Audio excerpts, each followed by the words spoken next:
এবার ইসরায়েলের সামরিক গোয়েন্দা মোসাদের পরিকল্পনা কেন্দ্রে ইরানের হামলা, সাদ্দামের মতো পরিণতি হবে খামেনির, হুঙ্কার তেল আবিবের।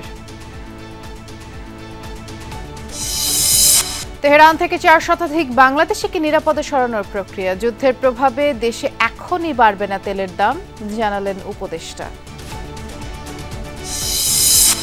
সংবিধানের 70 অনুচ্ছেদ সংশোধনের সিদ্ধান্তে ঐকমত্য, বিরোধী দল থেকে সংসদীয় কমিটির প্রধান করার সিদ্ধান্তে একমত দলগুলো।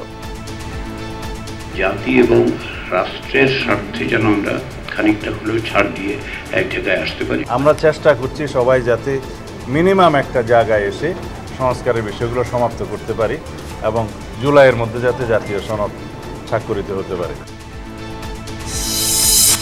গণহত্যার বিচারে দ্বিতীয় ট্রাইব্যুনালের কার্যক্রম শুরু, ভয় ও পক্ষপাতহীন বিচারের অঙ্গীকার বিচারকদের।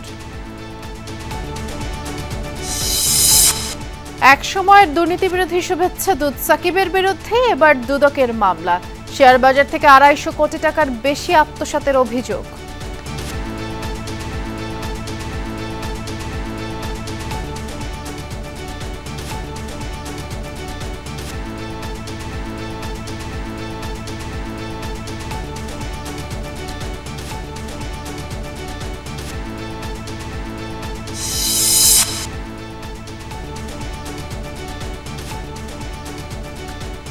রাতের বাংলাদেশে এছাড়াও থাকছে